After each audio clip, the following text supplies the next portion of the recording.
I'm the smuggler, and recently I had a bit of um, an eye-opening experience. One of my coworkers was like, "Hey, you watch a lot of anime. Would you recommend me an anime?" And I kind of asked what they were into. This actually has happened to me quite a few times. People just kind of smell the weeb on me as best as I try to hide it when I'm not inside of this room. And I was like, this was last season, and I was pretty hyped on Clevitas. So I was like, yeah, go watch Clevitas. Like great aesthetic. Really reminded me of like the '90s kind of stuff. There was simulated film grain that they applied as like a filter on a lot of the scenes. It had like thicker line art and like the color palette. Everything just kind of like really screamed, '90s OVA, like kind of Record of the Lodos War vibes. And they were like, okay, cool. So they watched it, and they came back and they were like, "What the hell? That was really weird. Why did you recommend that to me? I was watching it in a Discord call, and all of my friends were freaked the fuck out basically." And I'm like, "What do you mean? Like I don't remember anything being weird in Clevitas." Turns out I completely forgot about like the 4 episodes of the show where they were trying to find a girl that could breastfeed the baby. So I missed the breastfeeding arc. Just kind of completely escaped my head, my notice when I was watching it. I guess like breastfeeding in an anime doesn't even rate for me as weirdness. It's just it's like not even in the top 10 of like weird shit that I've seen.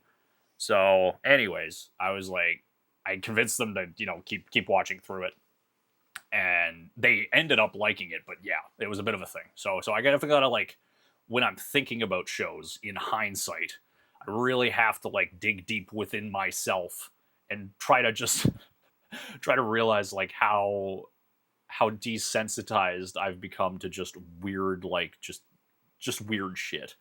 And I think some of that stuff is very Japanese as far as it goes. Like there's just things that like doesn't really like maybe not like Japan as a whole, but like the Japanese subculture that is into anime, they just really don't care about any of that stuff. I saw a lot of that when I was in Japan.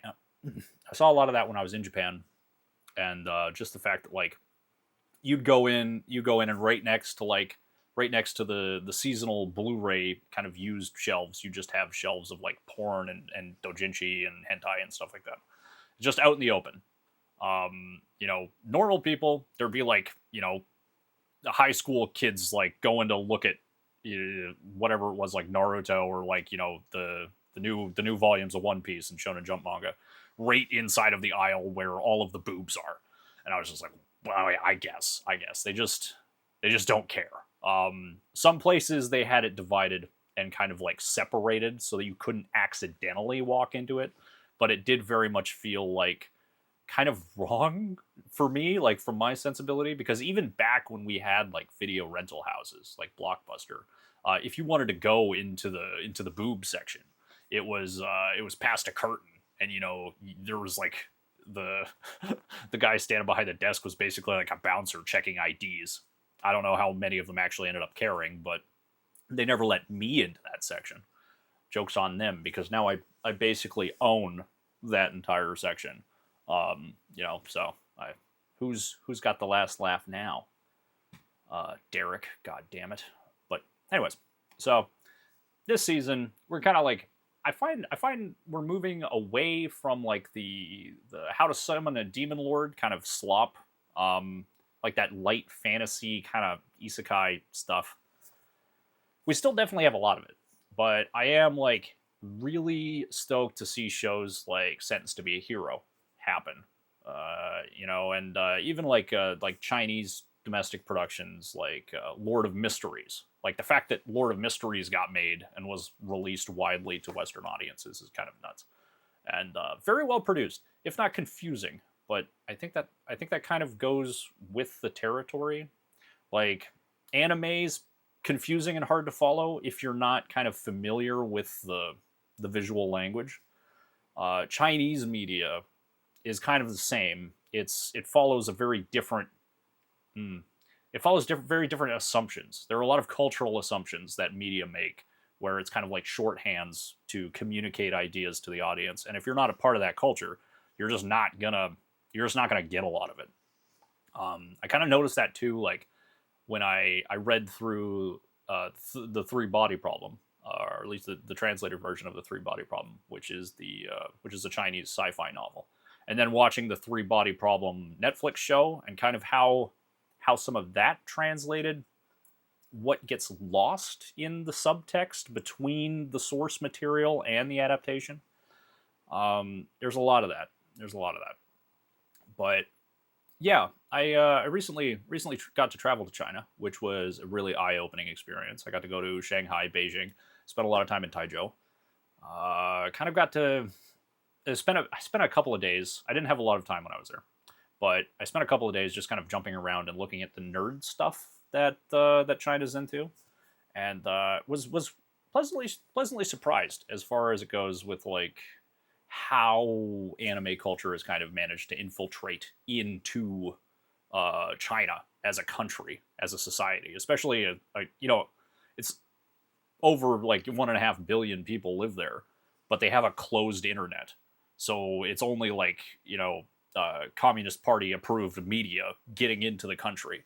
So kind of seeing what that looked like inside of the stores. There were some malls that had like pop-up shops, lots of production IG stuff. There was some cool Fate Stay Night stuff. Lots of Hatsune Miku. For whatever reason, Hatsune Miku kind of goes off there, and I think that's because Hatsune Miku is like one of those things where you don't really have to be into anime to get it. Like it's just some of the music just kind of slaps. So it's more palatable to a normal person, and a Chinese person can use Hatsune Miku to make music.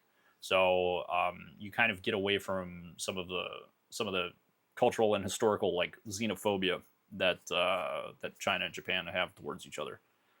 Still very much contained within certain areas, though. You're not going to see anime girls like plastered on posters in Shanghai. Although some like promotional material and advertisements are starting to use the anime aesthetic, it's mostly through like AI generated filters. And I think that was one of the most concerning things when I was there. I realized that like China really doesn't care about AI or the moral dilemmas of AI use. They really just don't care at all. They'll use it for everything, and they'll use it to make commercial works. Copyright infringement kind of be damned. And again, that's another cultural thing that's kind of hard for me to track because I haven't been in it. I know like intellectual property theft in China's like manufacturing industry has been kind of a hot topic in the West because we might, I don't know, it's kind of hard for me to say too much without getting political because this isn't a political video. But I think that they're kind of loose views on intellectual property as a medium are going to give them a competitive advantage when it comes to AI generated stuff because their culture just really doesn't care.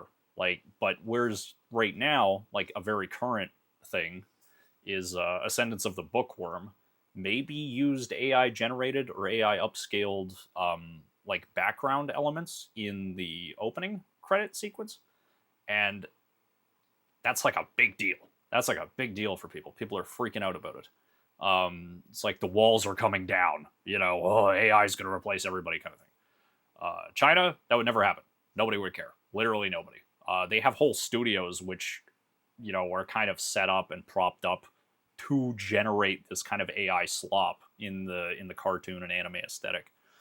How effective that is at turning profits and making money and being a sustainable business venture, yet to be seen. But I will say that Bilibili, like the video sharing platform, it's basically Chinese YouTube. A lot of people forget that Bilibili is a thing, and you have 1.5 billion people with access to Bilibili.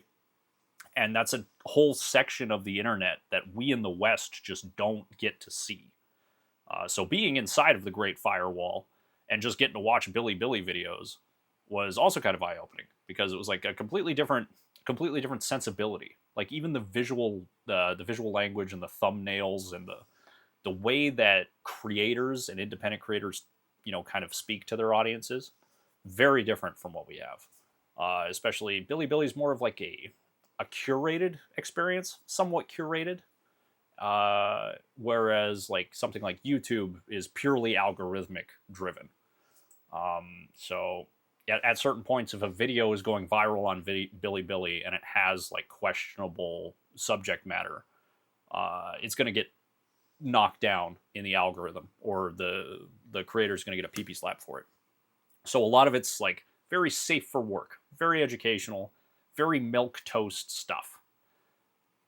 But that kind of worries me moving into the future of media creation.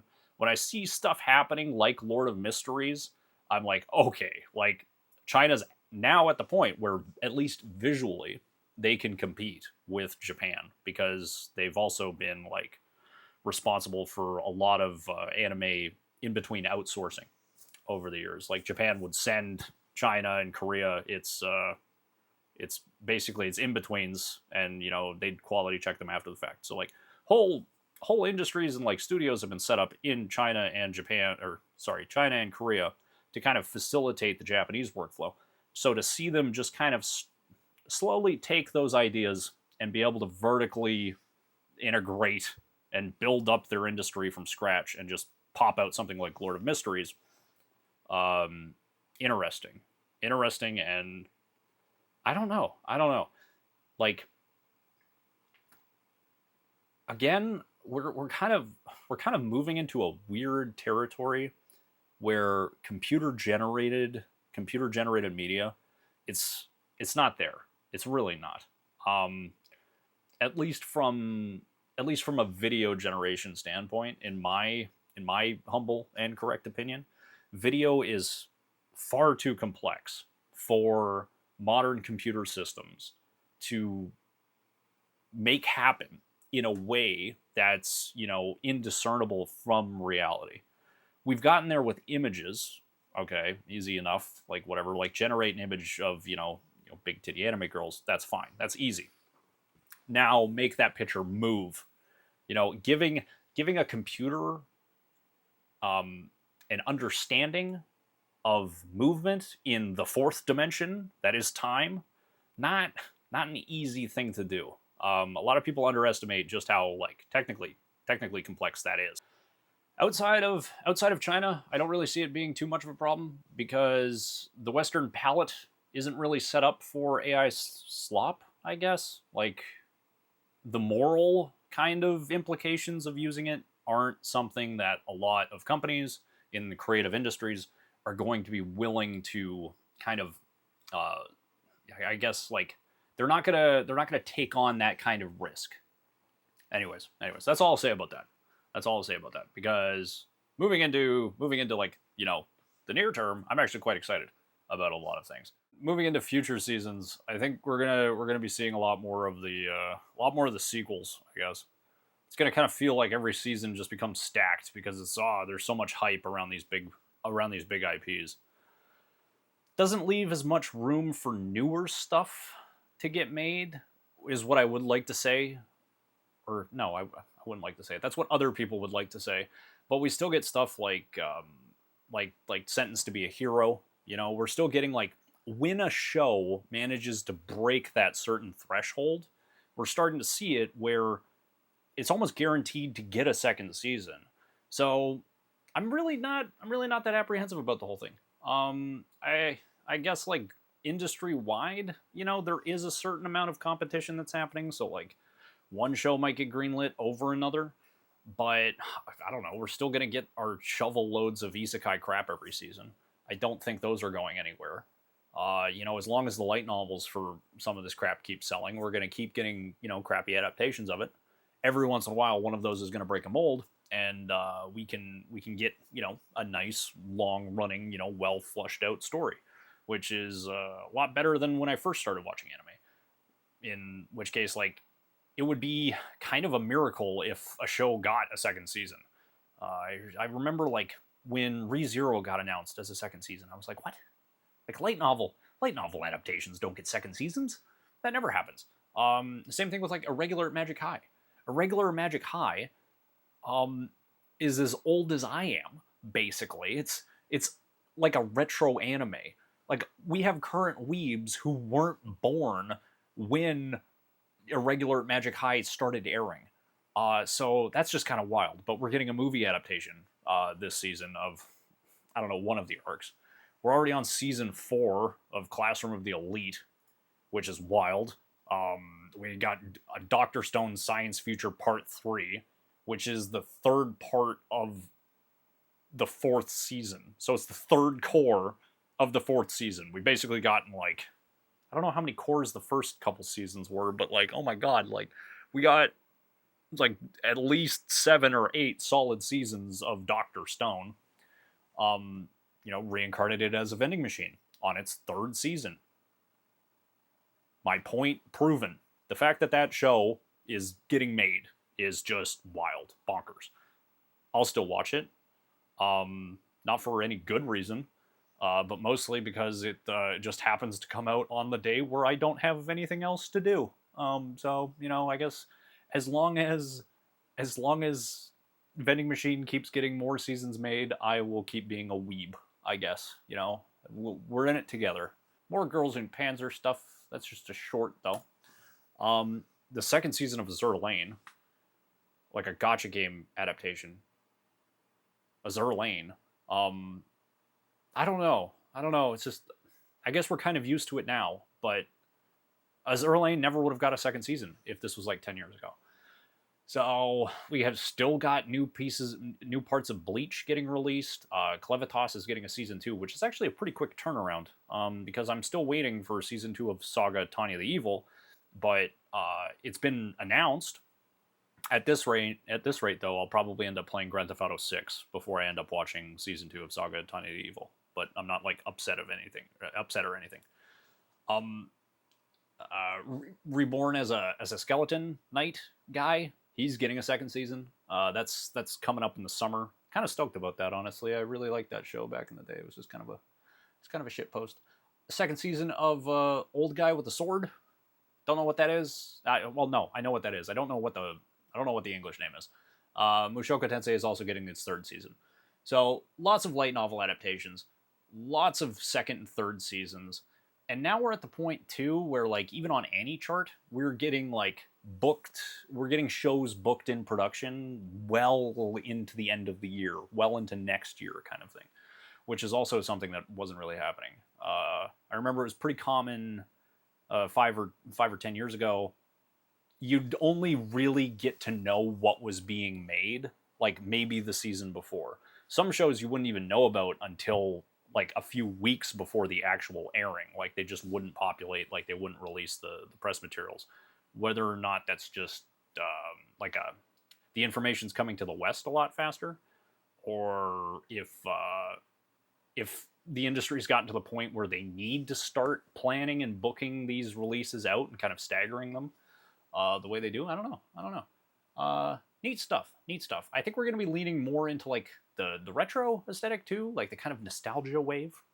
I did see that Ghost in the Shell recently got some key visuals and a trailer released for its new property.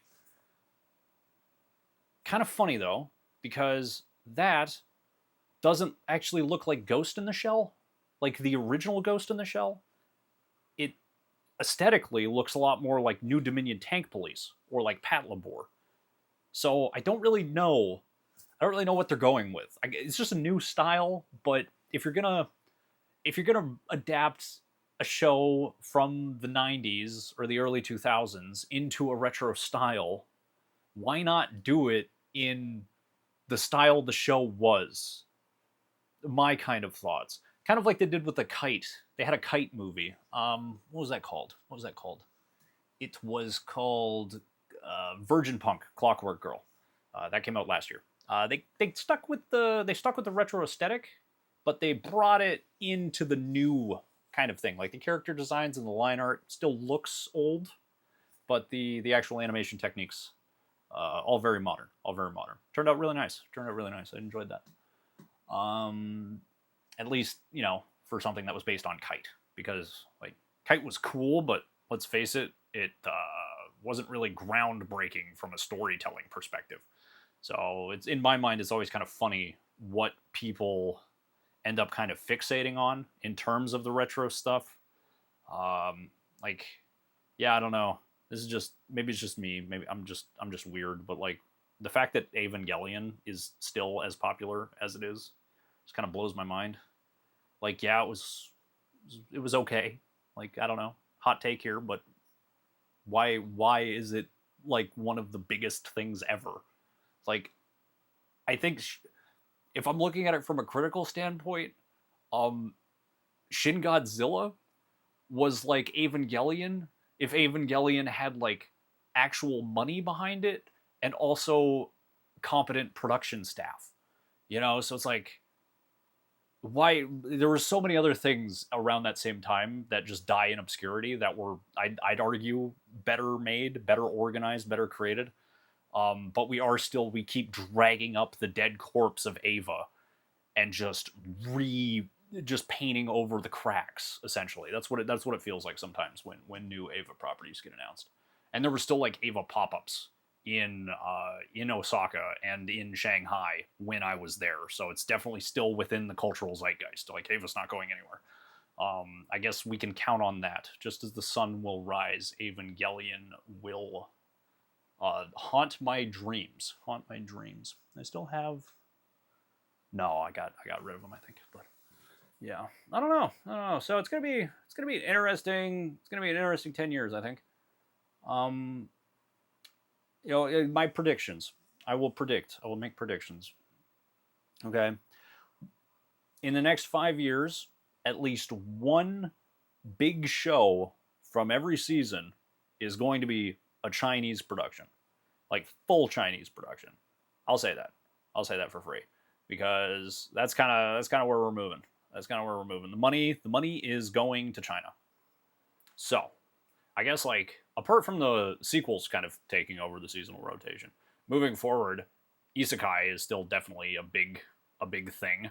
Um, Kind of hoping that we'd be over that by now, but here we are, like 10, 15 years later, still everywhere. I guess the one saving grace is that most isekai are just really bad fantasy stories. So, if you're into fantasy, this is kind of your jig. You can just cut the first 5 minutes out of any isekai and it just turns into a regular fantasy 90% of the time. The only time stuff like the isekai genre is really kind of put to the test, I feel, and really given, kind of the room to work its premise, is with stuff like Eminence in Shadow, which I'm very stoked for. I really loved the escapades of Shadow Sama. So we're just gonna kind of see more of that, I guess. It's kind of hard to remember, but I'd say like 2013 to 2016, there was a really big wave of sci-fi battle, high school kind of shonen shows, I guess, for lack of a better term. This was before isekai really took off. Like SAO happened, like Sword Art Online happened, and then isekai needed a bit of time to get the gas to start producing. I feel like isekai kind of peaked with Mushoku Tensei, so it was like a 10-year. We're on a 10-year parabolic trajectory, I guess. Hopefully, we come down from that soon.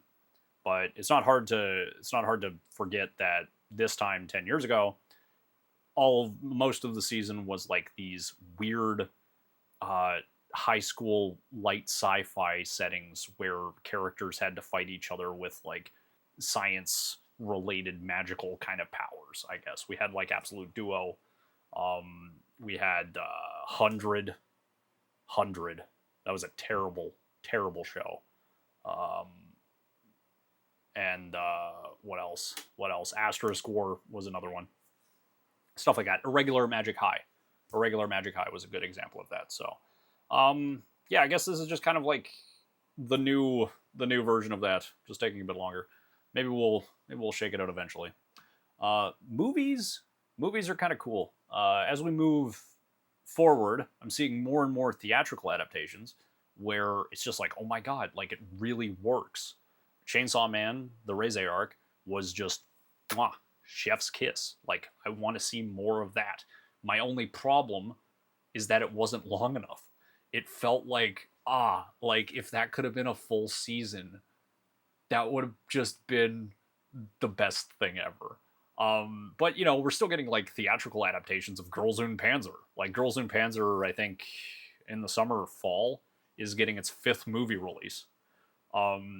Which is kind of crazy too, because originally when they first released the first Girls und Panzer movie, I don't even know when. I have it on Blu-ray, and I was like, this is really cool. I hope they make a season 2. I didn't realize that they were planning on making they were planning on adapting Girls und Panzer into 6 separate movies. And when I first heard that, I was like, there's no way they're gonna do that. Like, they're gonna get to like 2 or 3, and then they're gonna lose money and they'll stop making them. But nope, we are on film 5 now, and we will probably end up getting all 6 done, which is really cool. Really cool. I like that. Apart from that, yeah, I guess one thing that's kind of fallen out, and I expect this to continue to be the case, is the kind of drop off of like longer running shonens in exchange for the seasonal format. So whereas before, like, you kind of had the One Piece style of things where like for long periods of time a show would air every single week regardless of the season, which is why you had Bleach with like tons of filler episodes. Same thing in Naruto. The shows caught up to the source material as it was airing weekly, and then they just kind of had to make shit up as they go. Dragon Ball was the same way. And, kind of glad we're just moving on away from that. So, like, now when a show is like Bleach, when it has enough material to adapt or something, it'll just adapt and it'll air for a season and then it'll stop. So we don't end up with, like, massive chunks of 100-episode anime that just kind of go nowhere. I guess that's probably out of necessity because the industry's kind of been trimming the fat over the last few years. So we don't really have the room to kind of play around with all of this waste, I guess. That's my hot take. I think there's a lot of concern with like globalization, at least the people that I follow, and typically how Japanese media interacts with global sensibilities. Stuff like, I guess, like Redo of Healer as a really extreme example, because when that came out, it kind of caught everybody off guard. Nobody knew what it was. So when Crunchyroll aired it and they were like, oh, wait, actually, this isn't what we thought it was, and then they pulled it, it turned into like this big thing where, like, the West is censoring anime and all of this other stuff. It kind of ties into like payment processors on Steam censoring like lewd anime video games. I think we're just going to see more and more of that, but I don't think it's actually going to do anything because shows like Redo of Healer will probably still get made. It's just that Crunchyroll is going to have to, vet the shows it airs a bit more often to make sure that it doesn't actually accidentally end up airing hentai, because I don't think Crunchyroll got rid of the ecchi tag like 10 years ago. Or no, maybe it was just after they got picked up by after the Funimation merger, or maybe before that. They were trying to be more family friendly. So they basically ditched the ecchi tag, and I'm pretty sure most of the shows which were in that category had their licenses dropped. So they just kind of moved out of it. They're just like, nah. They also acquired Right Stuff too, which presents an issue for the adult merchandise from the industry, because Right Stuff used to be a really good place to get adult stuff. And actually, well, don't really know how that's going now. But I'm willing to bet the amount of adult content that Right Stuff has available for sale has decreased. Actually, if I'm remembering correctly, they spun it off into a different website. But, I guess. I don't know. When's the last time anybody actually paid money for that stuff to begin with? I think as all of this leading into the future, and a lot of weebs like kind of getting older in general. It used to be like I find I find a lot more shows recently are kind of catered towards an older audience. Um, Whether or not that's because the Western weeb is getting older or just the Japanese otaku is getting older, I've been enjoying it. I've been enjoying it. So I think we're going to be seeing a lot more shows that are catered towards adult audiences, and like broadly just more kind of mature themes, more seinen kind of stuff. Would really like to see like some cool shows, getting made. I want to see another like Darker Than Black. I want to see some crazy shit going on. So I don't know. I don't know. Mostly like worst case scenario, we just end up getting a lot of gotcha adaptations, gotcha game adaptations. do, do, do, do. Hello. All right. Well, anyways, sorry, gonna have to cut this off a little abruptly. It's getting late. It's the end of my long weekend, and I have to work tomorrow. So this is all I got in me for now. I hope this was something someone enjoyed watching. But anyways, yeah. Until next time, this was the Smuggler signing off. Bye.